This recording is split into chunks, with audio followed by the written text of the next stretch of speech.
move a few things around. So I think Ikigai is quite well known in India. Yeah. Yes, yes, it's well known. However, people would like to know more about your perception. Sure. So to give you a little bit of history, I first went to Japan in 1977 with my family on a trip, and you can see me there with my brother and my mother. So I have a strong connection to Japan. Then in 1995, I returned and was a trainee chef. And then eventually I started my own English school, and I think I found my entrepreneurial spirit in Japan. So I made my own language products. And now I have a business and community called Ikigai Tribe. So Ikigai is greatly misunderstood outside of Japan. And if you Google Ikigai, you're likely to see this Venn diagram. Has anyone seen this Venn diagram before? Maybe, yeah. Yes, Can yes. maybe response in the chat if you like. Yes, so this is not Japanese in origin, and it's not how Japanese perceive Ikigai. This is very much a Western appropriation or a Western interpretation. So this is not Ikigai. Ikigai is not a sweet spot.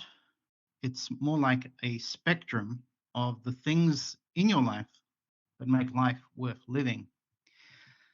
This interpretation came about when one man thought it would be a cool idea to merge the purpose Venn diagram with Ikigai after he watched a TED talk that briefly mentioned the word Ikigai. It was actually Dan Buettner's TED talk on the blue zones. And I guess we could say Ikigai became westernized. And this is an inspiring and perhaps helpful framework, just not Ikigai. So this is really just the purpose Venn diagram. And if we think about it, this is really just one person's idea of what purpose is. And to quote the man who merged the two concepts, he wrote, "In 2014, I wrote a blog post on the subject of Ikigai. In that blog post, I merged two concepts to create something new. Essentially, I merged the Venn diagram on purpose with Dan Buettner's Ikigai concept in relation to living to be more than 100. The sum total of my effort was that I changed one word on a diagram and shared a new meme with the world." So as you can see, not related to Japanese culture at all, this Venn diagram. And it actually took him less than 40 minutes to merge the two ideas and write a blog post. So it's quite amazing that, less than an hour, he's had quite an impact on the world, yet I guess inadvertently he's misled hundreds of thousands of people on what Ikigai is. And that was Mark Wynn. And I actually interviewed Mark. And so Mark's a lovely guy, and all he was doing was sharing an idea. He did not know it would go viral. So Ikigai is not a sweet spot. It's not your bliss. It's not the pursuit of one life purpose. And there are all these romantic ideas that Ikigai is from Okinawa. It's the secret to longevity, things like that.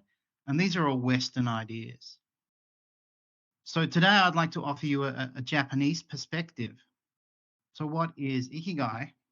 Well, it includes many concepts or ideas that we might relate to positive psychology. So your values, life satisfaction, change and growth, the idea of hope or a bright future, subjective well-being, resilience.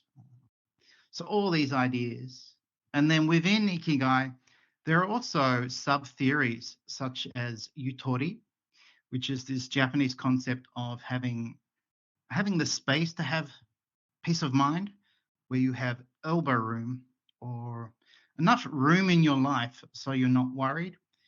And then we have a concept called Ibasho, which really means your place to be your authentic self.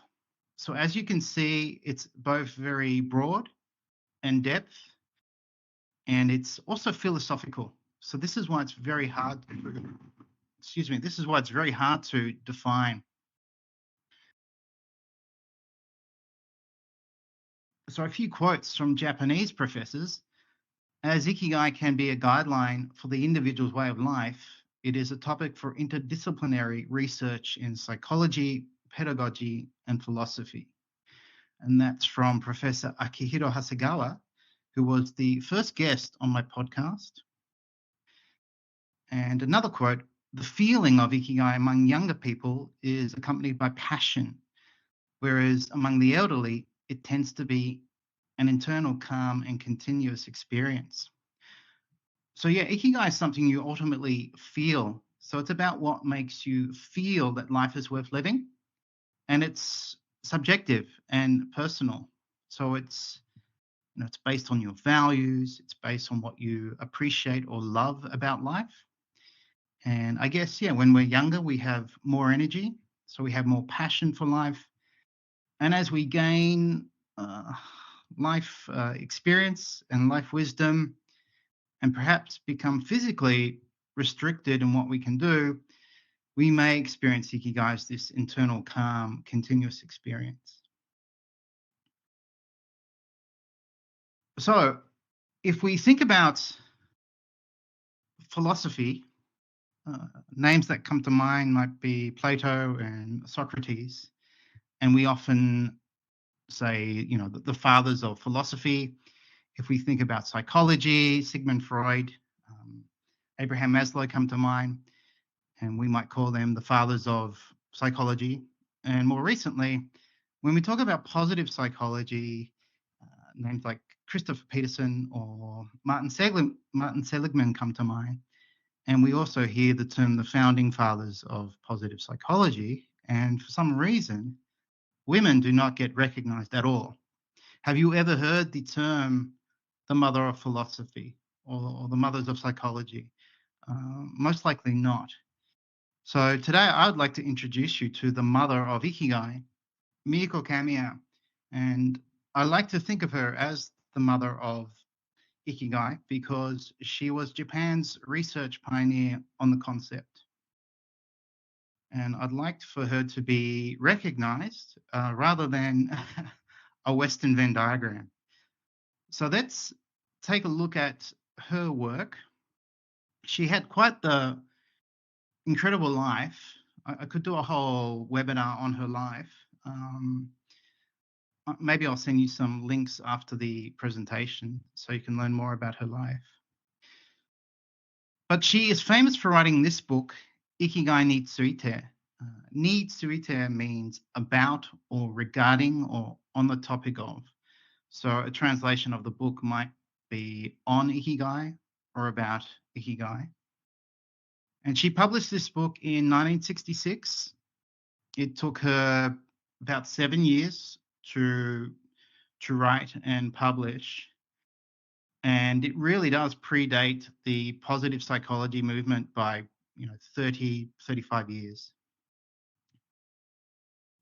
And I guess to offer her definition of Ikigai, it's more about having life satisfaction where you feel your life is moving forward or moving towards a better future, in a nutshell.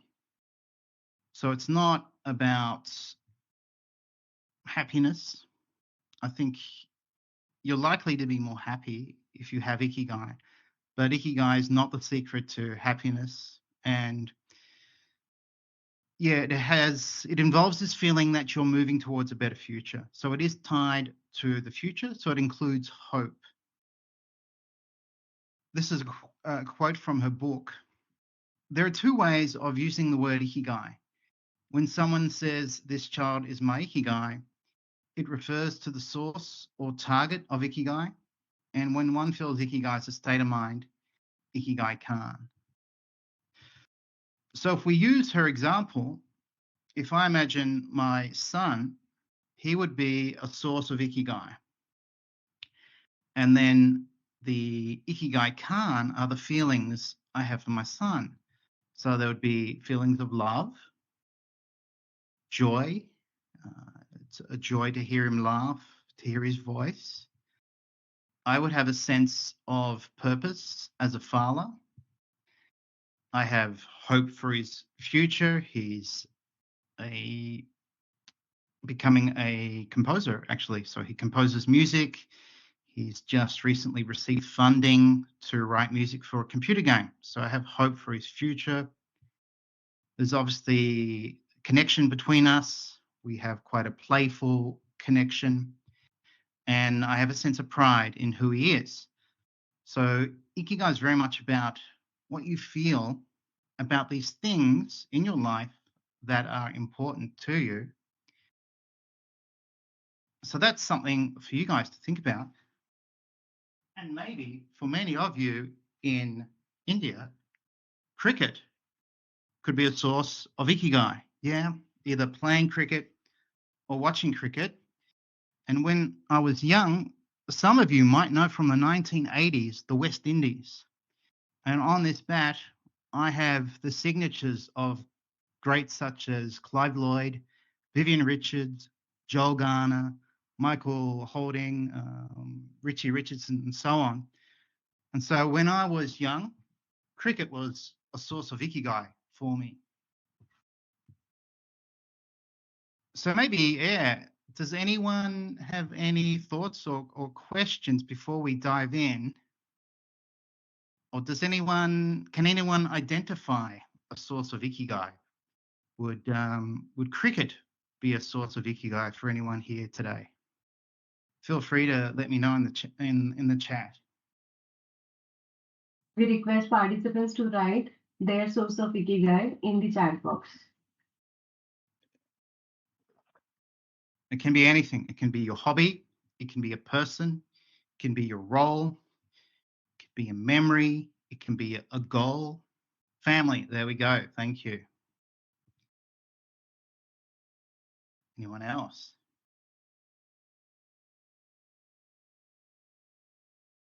Dancing. Perfect. Teaching. There we go. So yeah, it's very subjective and individualistic. And you can have more than one source of Ikigai. So it's not restricted to one. Reading. Very good. So yes, imagine it's a Friday night in Shinjuku, so a suburb of Tokyo's metropolis, and two salarymen, Japanese salarymen, walk into a bar, and they're exhausted. Yeah, they've had this long week of work. The boss has been angry, and they're stressed, and so they think, oh, let's go out for a beer. So they walk into a bar, and they quickly order 2 beers, and their beers arrive, and they both pick up their beers and say "Otsukare-sama" to each other and take a sip. And one says,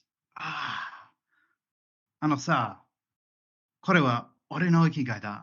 He says, "This beer or this is my ikigai."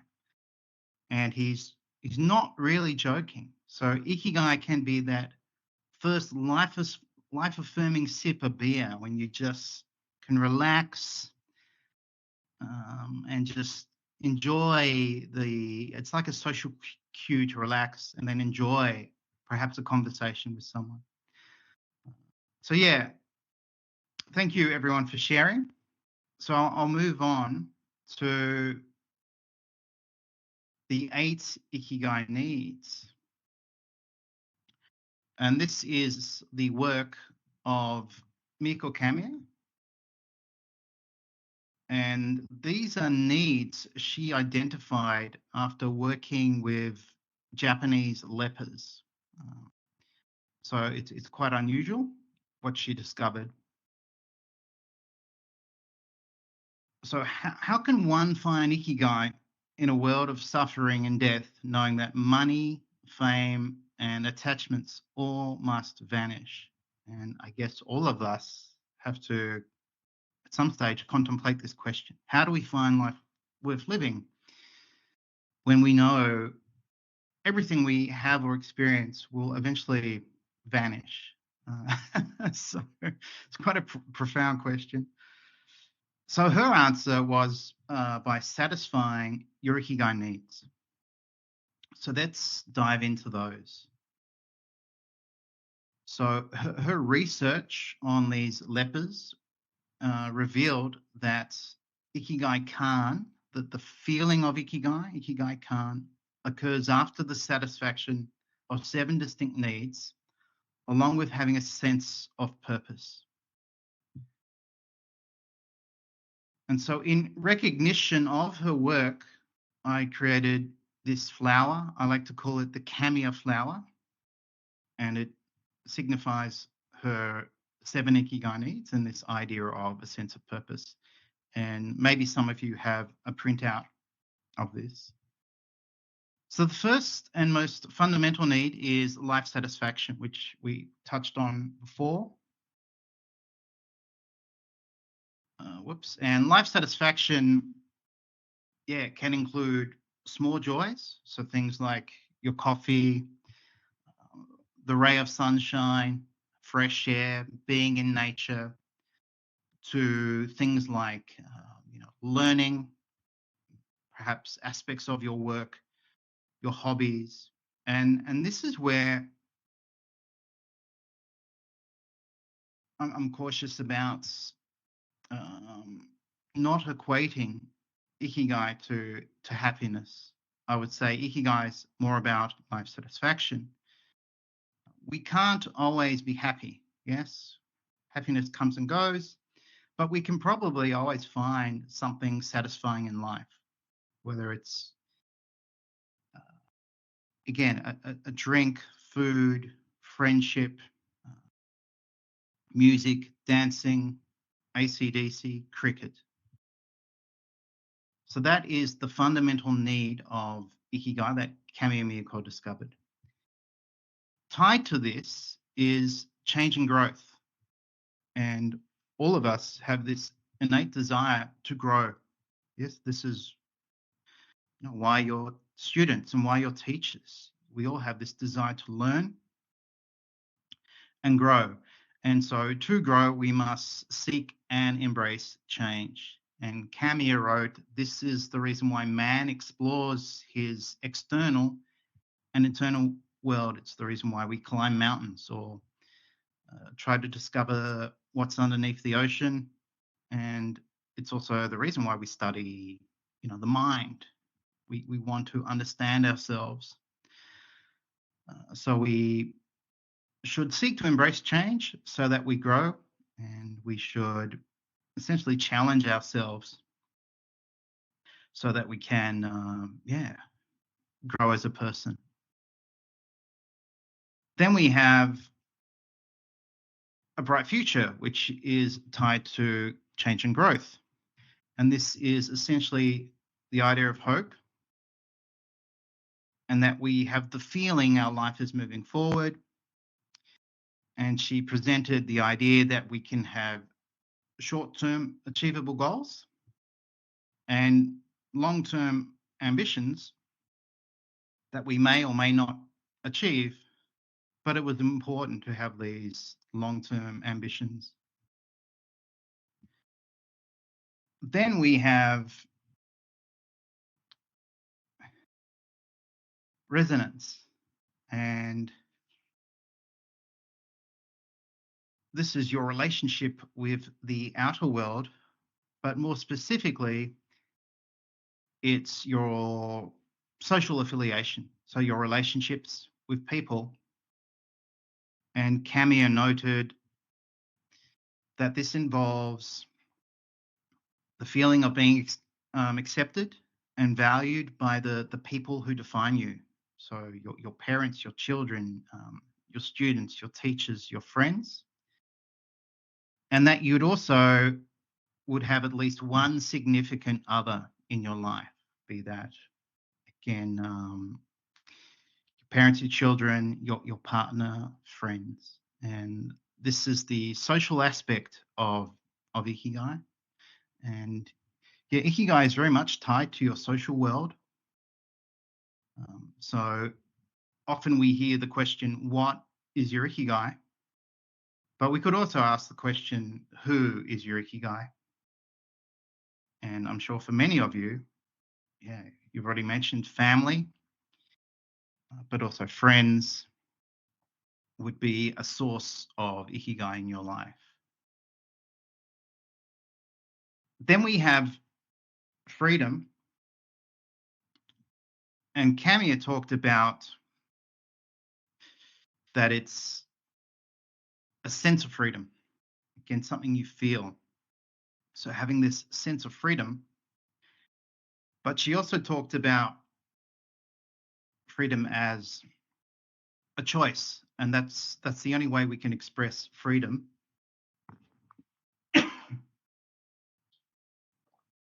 Excuse me. And she talked about two ideas related to freedom. One was that we might put aside or give up our freedom now for a better freedom in the future. And we could relate this to delayed gratification. Or we might give up our personal freedom for the freedom of someone else, or for the freedom, or for a greater good. So as parents, I guess we do this to some degree. And I think she's trying to make the point, this type of freedom where we put aside our own personal freedom for the freedom of someone else or for a greater good is an expression of freedom in and of itself. And it's a more meaningful freedom choice. But for some people, these choices of freedom are too hard.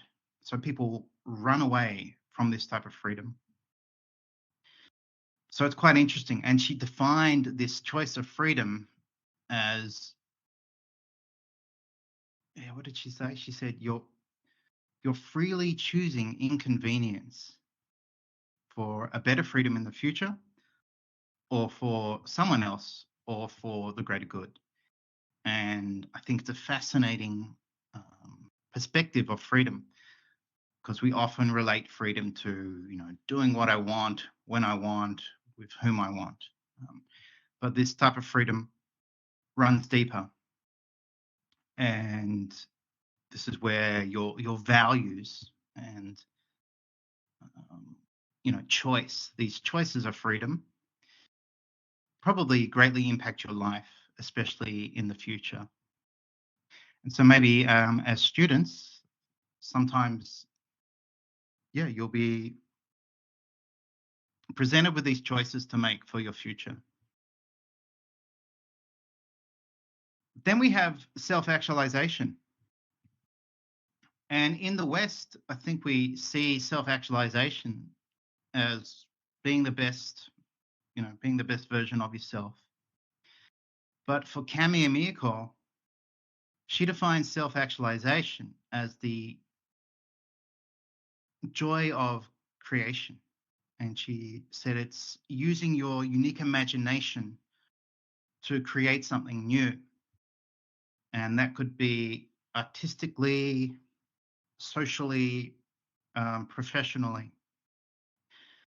And I think it's a fascinating idea.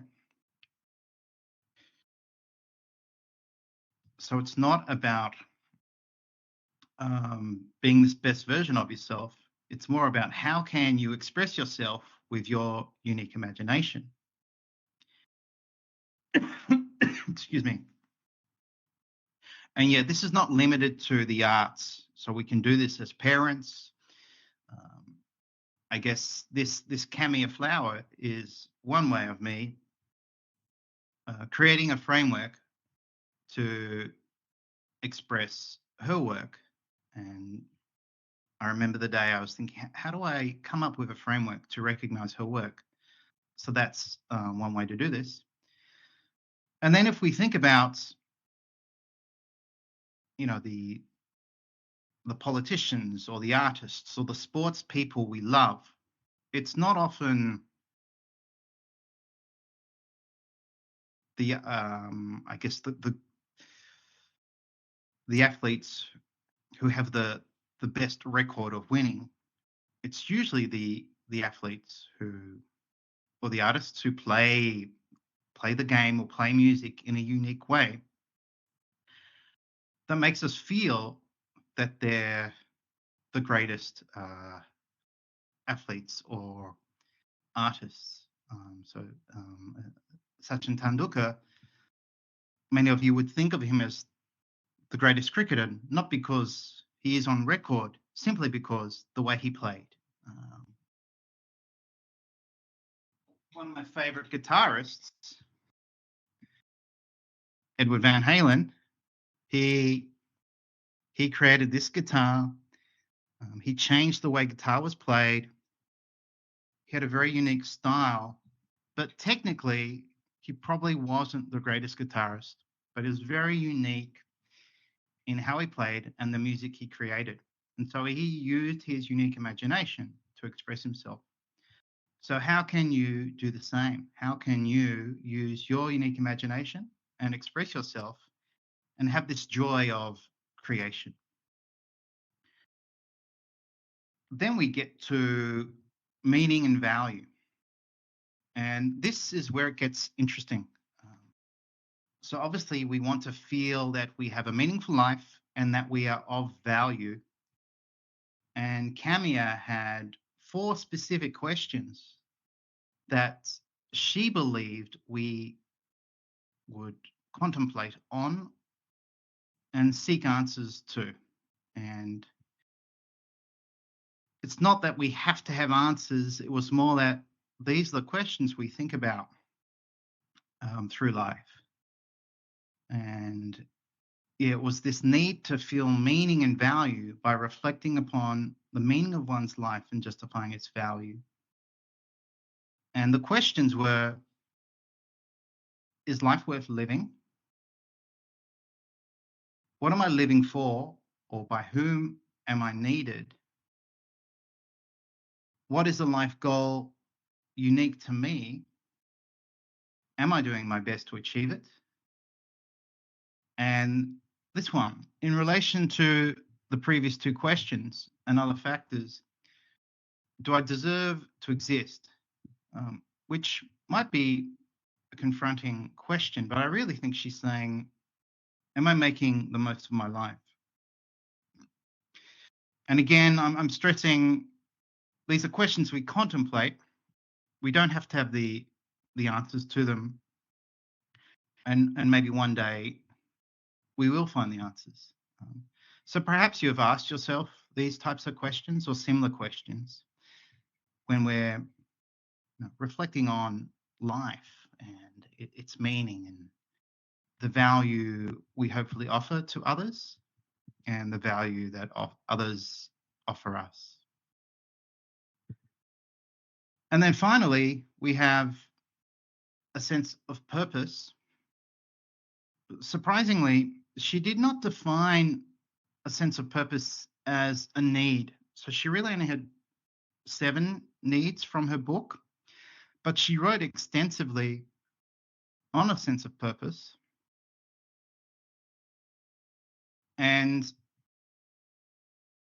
in Japanese, the word for purpose is shimei. So shimei kan is having a sense of purpose. And she wrote this: a person who is most likely to feel a sense of Ikigai the most is one who is convinced of his or her need to live, is clearly aware of his or her own self-survival goal, and is fully committed to that goal. In other words, a person who has a personal mission in their life that they are proactively pursuing will experience Ikigai at the highest level. And so maybe that's why she didn't define it as a need. Maybe back in the 60s in Japan, perhaps not all people felt they could pursue a personal mission. But I think today we can, and all of us can perhaps find a personal mission or pursue a meaningful life goal. And this is where we feel a sense of purpose and probably feel Ikigai most intensely. So, how can we make this practical for you guys? So, you could think about how you can satisfy these 8 needs. So, for life satisfaction, for me, it's music, it's listening to music, it's playing guitar. For change and growth, I'm try to exercise as often as I can, and as I'm getting older, I'm trying to focus more on my mobility. And yeah, when I don't know, as I get more flexible, I guess I feel like I'm, you know, growing, changing and growing. Travel is something I relate to my bright future. Part of Ikigai Tribe now is I'll be doing Ikigai retreats in Japan. So I'm really excited about that and sharing Japanese culture to people through travel experiences. Then with resonance, I guess my son is the focus of this at the moment. He's now 20, so it won't be long before he probably leaves the family home. So I want to spend time with him, and I'm very aware that yeah, we have this limited time together, and eventually, who knows, he might go to a different country or do his own thing. To have a sense of freedom, I'll often go walking. I won't take my phone. I'll just free myself from the artificial world and go for a walk. And I have a beautiful park near me, so I'll often go to the park and try and surround myself in nature. I think researching Ikigai has given me this opportunity to self actualize, almost serendipitously and organically built a business out of doing this. So I've had this chance to express myself creatively through doing webinars and presentations and podcasts. And then my community, Ikigai Tribe, gives me a strong sense of meaning and value. I'm connected to many people all over the world, and I have regular catch up calls with my community, and it's always a joy to connect with them. And then I guess coaching and consulting gives me a sense of purpose, more specifically, coaching and consulting on Ikigai. And so all of this creates Ikigai Kan or uncovers Ikigai Kan, and I feel that my life is worth living. So perhaps you guys could do this exercise later and uncover how you could satisfy these 8 needs. Another activity you could do is a self-analysis. And I recently did this last year. And so realistically, I don't think I could have a stronger sense of purpose or meaning and value in my life with, my work and my family. I'm quite ambitious, so I'm always doing many projects. So I tend to, I guess, want to express myself and self-actualize, and often take on many projects. And yeah, last year I realized I was spending too much time in this room. I travel the world in this room. I'm always on Zoom. And I realized I was compensating for this lack of resonance by essentially working. I think that's a problem maybe many of your teachers have. So towards the end of last year, I started to go out more. I started to attending in-person events because I realized I don't see enough people. I'm not seeing my friends. So you could do something similar and see which need you're neglecting and try and find a balance. We don't have to have a perfect score, but perhaps you're neglecting one of your needs and maybe you need to find some balance there. And yeah, just briefly, I've written a book called Ikigai Khan. So if you'd like to learn more about, I guess, the Japanese perspective, much of the book includes quotes and perspectives from all my podcast guests. So that would offer you a different narrative to the popular Western idea. So that's it. So maybe now we could do some Q&A. So I'll stop sharing. So thank you for watching my presentation. Thank you. Thank you, It was sir. wonderful. That was a wonderful presentation. So I had a doubt basically that these 8 needs, they would not be permanent, like they would change from time to time. So how can one adapt to them? Like, for example, if one of the Ikigai needs was like cycling, so for a particular time it would be cycling, but after some time it would be like something else. So how can one adapt to that? I think you have to, I mean, it comes with acceptance. So one thing I should say is that, yes, your Ikigai sources will change over time. So, you know, when we're young, maybe it's our hobby, and then we fall in love. So we have a boyfriend or a girlfriend or a partner, and then, you know, maybe we get married, and so it's our life partner. Then we have children, and then, you know, our children, you know, when my son was much younger, he was a stronger, intense source of Ikigai. But now it's not the same. He's older. So our Ikigai sources change over time, and that's okay. I think you've really got to tap into your authentic self, your emotions. And you don't really find your Ikigai, you uncover it based on your values and your life circumstances. And it's also good to disengage from some sources of Ikigai so you can uncover new ones. Yeah. So there's no perfect answers, and you don't have to satisfy all 8 needs. That's another point.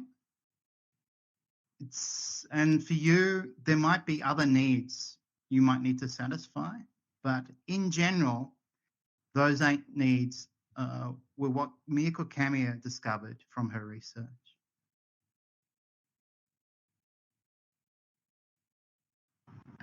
Cool. So, sorry to interrupt, but I have one question.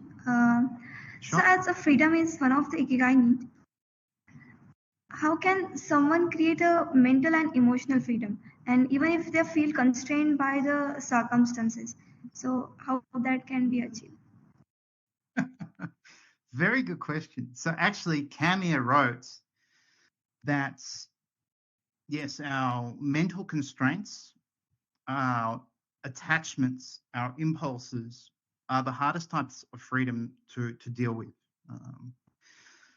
And I think when we're impulsive or we're disappointed from expectation or attachments, the answer really is to take time to reflect and think, why am I upset?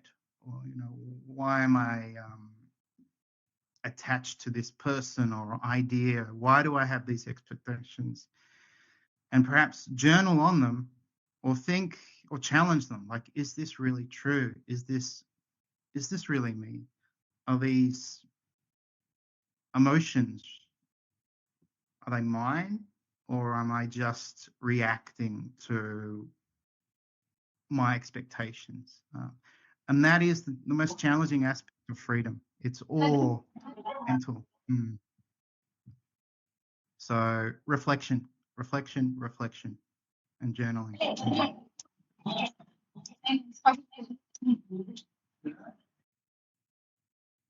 So, talking about ideas and actualization, what are some common barriers people may face in the pursuit of self actualization, and how can they overcome them?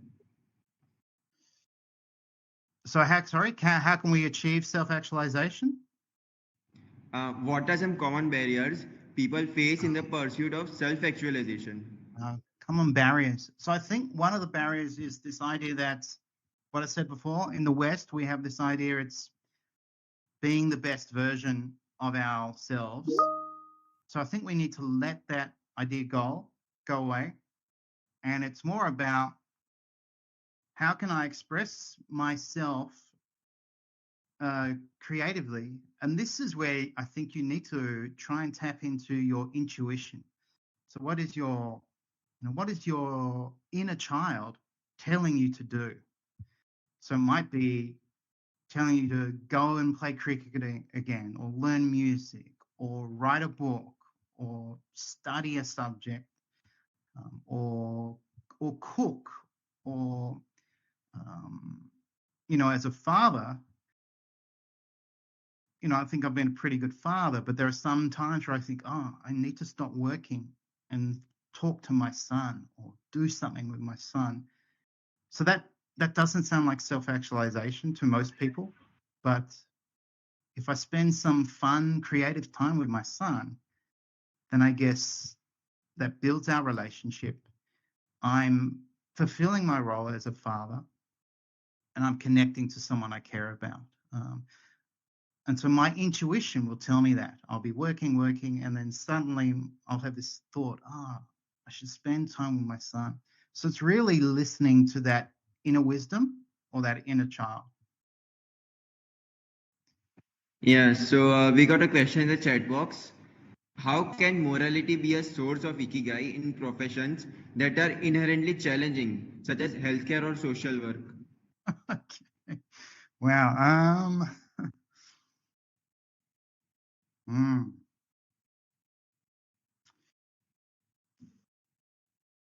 Yes, this is a challenge. There's actually been several papers on. Actually, I did a podcast recently on the role of doctors and how do they achieve a sense of ikigai in their role with the challenges, especially of overwork, and then even caregivers. And a really good example of this were Japanese women who marry into, and this might be the same for in India, who marry into families. If they marry the oldest son, they have to live with their parents. And eventually, as the parents get older, it's the daughter-in-law's role to look after the parents. And some of these parents eventually get dementia. And in Japan, it's quite shameful to send your parents to elderly care. So a lot of these daughters have this full-time role of looking after their parents. And, can you imagine that burden and dementia and changing adult nappies and feeding? So it's an extremely challenging role. And so for these daughter-in-laws, these adult daughter-in-laws, they were asked, how do you feel ikigai when you're in this role and you're looking after your husband's parents? And it was quite interesting. Some would say, yeah, it's almost too much and I struggle, and therefore I need sources of ikigai outside this role. To others saying this role is my ikigai, and this is like my greatest form of love is to look after my husband's parents, which was like, wow, what an answer. So I think the answer to this question is you decide to make meaning of it or not. So somehow you have to try and make meaning of the situation you're in. And if you struggle to do that, then you probably seek meaning outside of that role. And you find it in relationships, in hobbies, to help you get through life, because Ikigai can be a coping mechanism.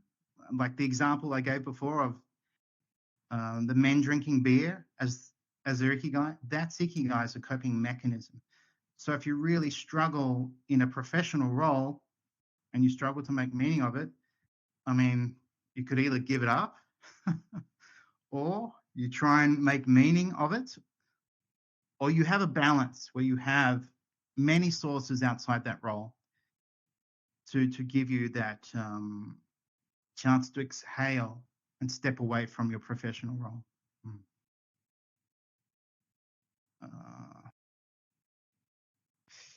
Okay. So we have one more question from chat. So the question is that, should we consider time as a restriction for self-actualization?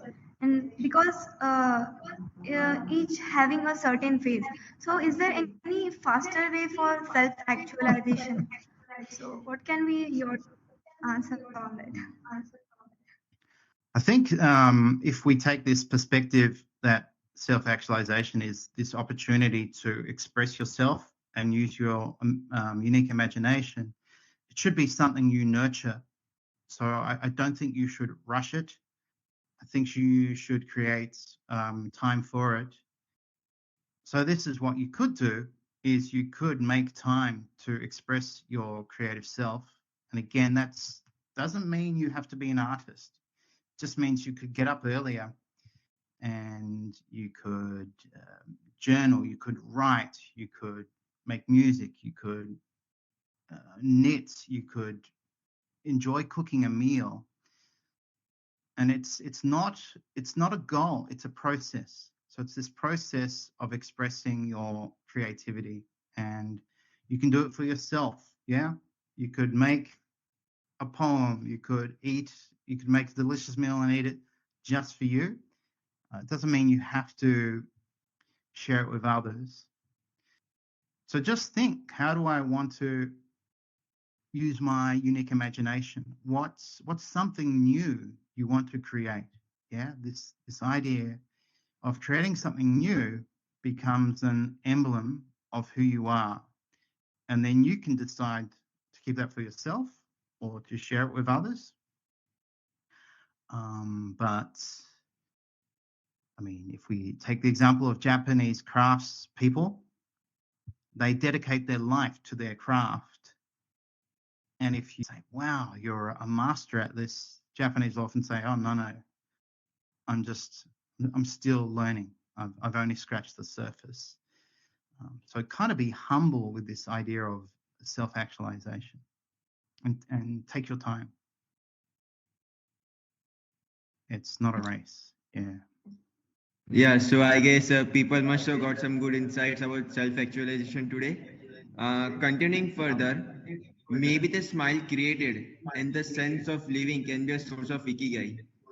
Like sense of saving life and a smile created, like we smile created by others, by the means of us. So can that be a source of Ikigai? Absolutely. So if your role is to save someone's life, or it's in healthcare, a guest of mine and now friend, he actually coined this word, rollfulness. Let's put it in the chat. Rollfulness. So interesting. Japanese man kind of realized this idea. Oh, our roles are crucial. Our roles are our social connection to others, driven by a sense of purpose. Yeah. And we want to feel that what we do matters. So yeah, this is such a fascinating term. I'm actually writing a book with this professor on this idea. I was working on it this morning, and it's huge. It's so broad because we have familiar roles. What kind of mother, father, brother, sister, son, daughter do you want to be? Then professional, if you're a doctor, student, caregiver, artist. How do you want to express yourself in that role? And then, yeah, if your role is to save life, I mean, that's very much tied to Ikigai, because if you can save a life, you're saving someone's Ikigai, and they go and if you save someone's life, you're giving them an opportunity to, yeah, feel that life is worth living. I almost lost it. And so maybe they would have even a more profound understanding of how much life matters. So for sure, relate your work as your role, and don't worry about title, worry about what's my role. My role is to help people, save people, teach people, help my students embrace their education. And even as students, you have a role to support your teacher. You can be inquisitive, you can be curious, you can ask questions, you can offer them your experience as the student to help them in their role. So it's this role synergy in life that makes life worth living. It's not all one way. Yeah. Hope that answered the question. So, we often say. So one more question from my side. The question is that what advice would you like to give to someone who is aspiring to become a researcher in cultural field, like in cultural studies? What advice would you like to give? Well, I'd say do it.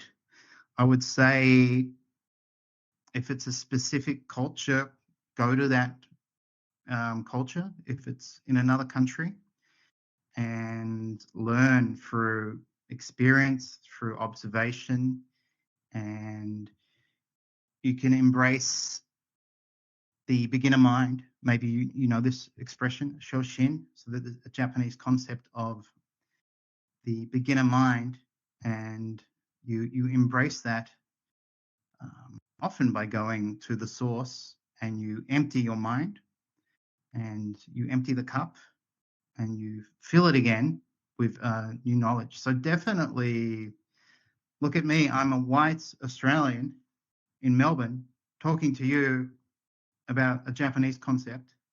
So I'm a very unlikely person to be doing this if we seriously think about it. But I lived in Japan. My wife's Japanese. Some of my best friends are Japanese. I feel an affinity with Japan. And yeah, I've dedicated in the last 5 years to researching Ikigai, and it's changed my life. So definitely go to that culture and experience it firsthand.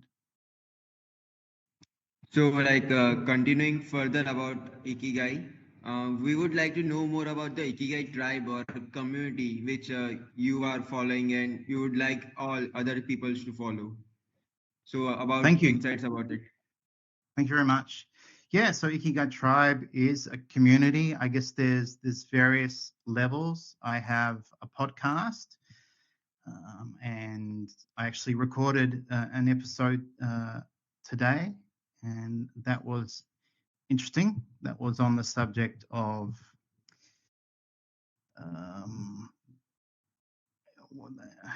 a prefecture in Japan called Tokushima. It's very hilly, it's a very mountainous area, and one particular area is essentially dying. It's a dying town because no young people live there, and the people living there, the aging population, they're getting older, and so it's harder for them to go outside and connect. So it's an interesting conversation. So yeah, there's my podcast. Then there are people who sign up for my program. I have my own, I guess you'd call it Ikigai Coach certification program.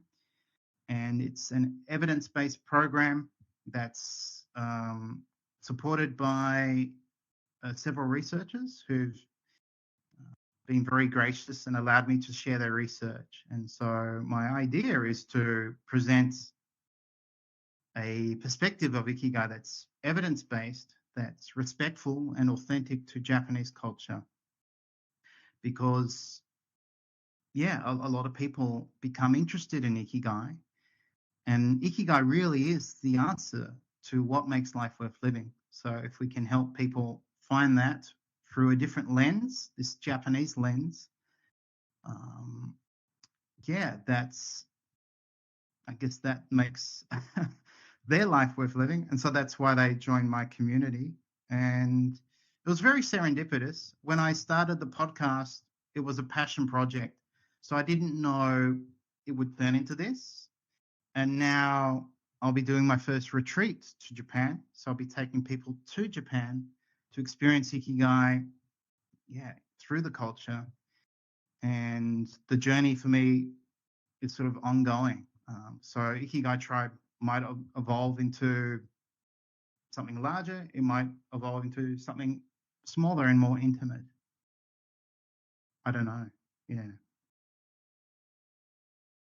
Yeah, so I personally think that with maturity, one gets automatically tuned to the inner happiness. So, like once someone ages, they get more and more mature, and more they find peace in their life. This is what ancient Indian systems are known for. Like there's a saying, unseasonal fruits are usually tasteless. So, your take on it, like what are your views about it?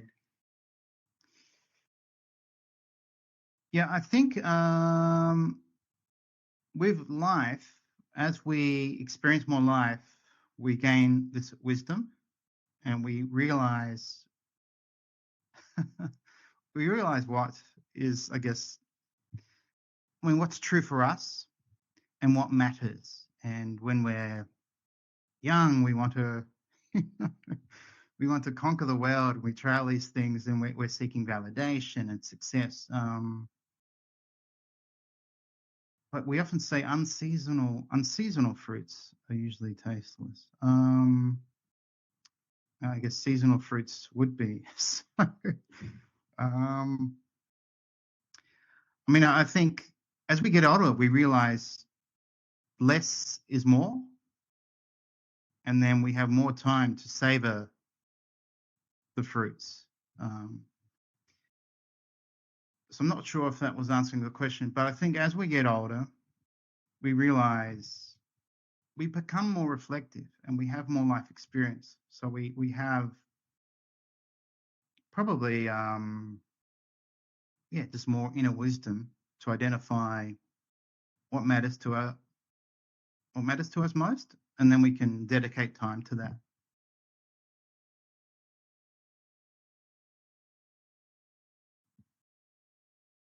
Mm.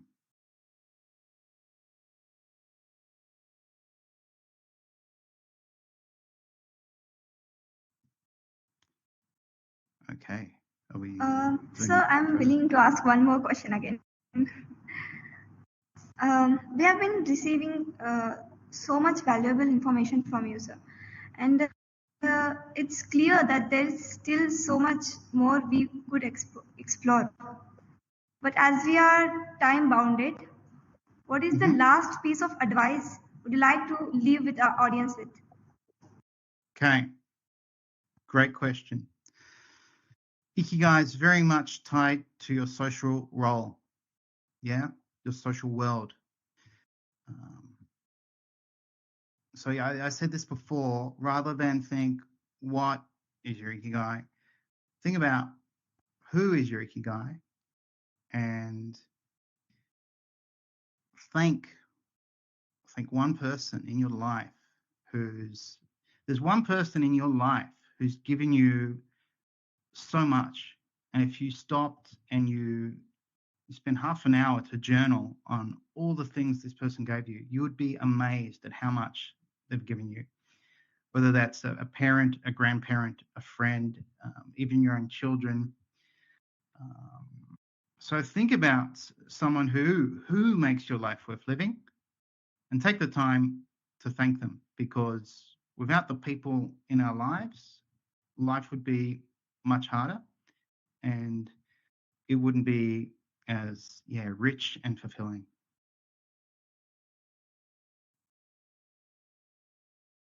So who is your Ikigai?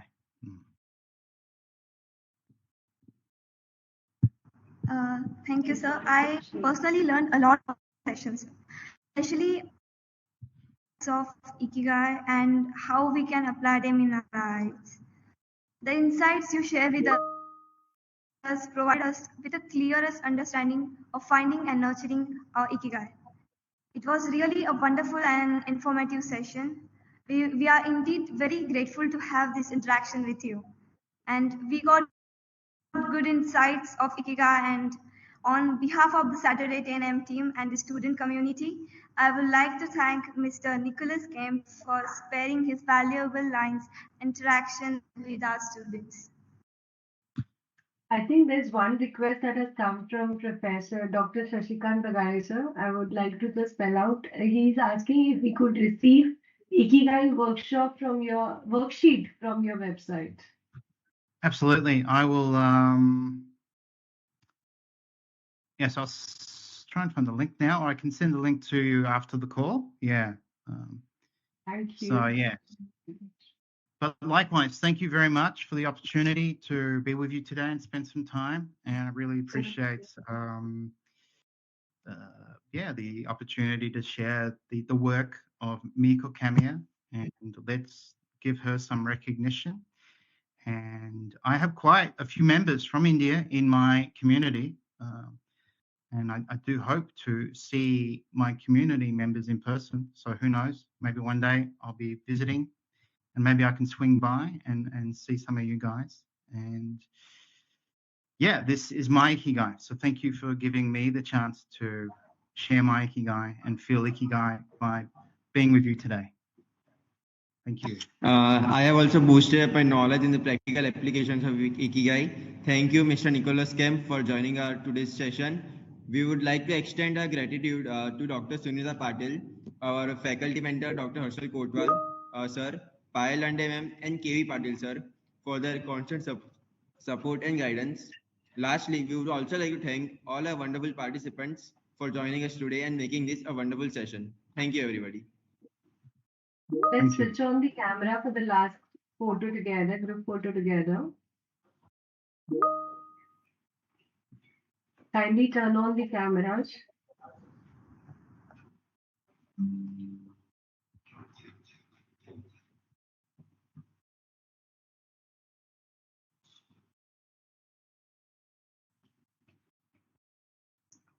Until they turn on the camera, may I say one sentence, if you please permit?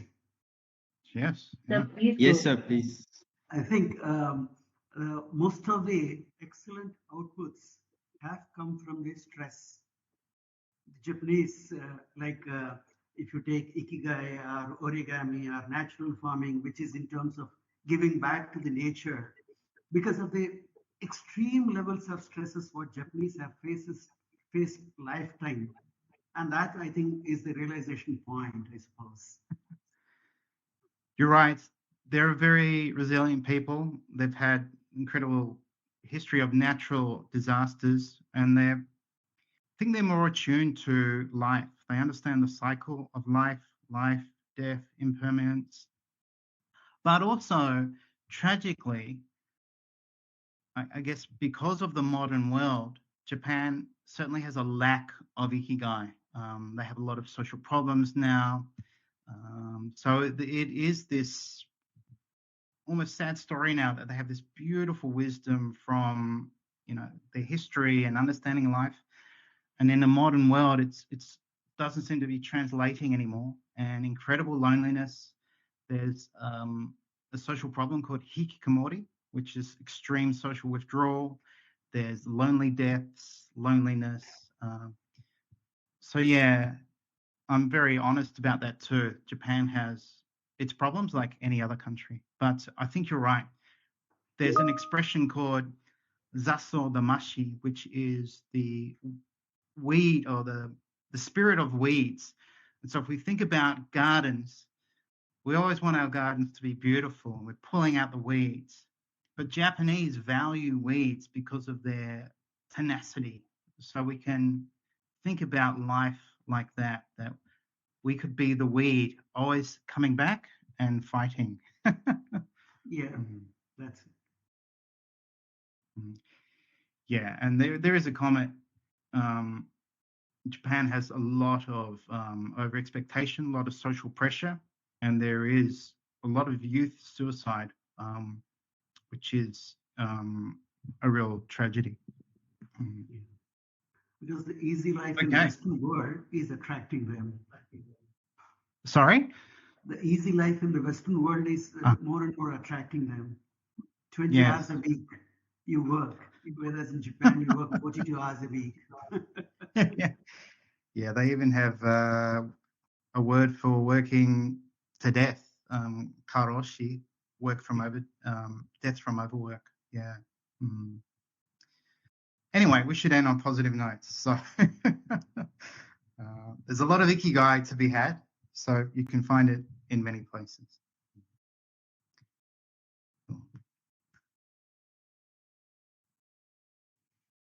Thank you, sir. So I think we may end the session here.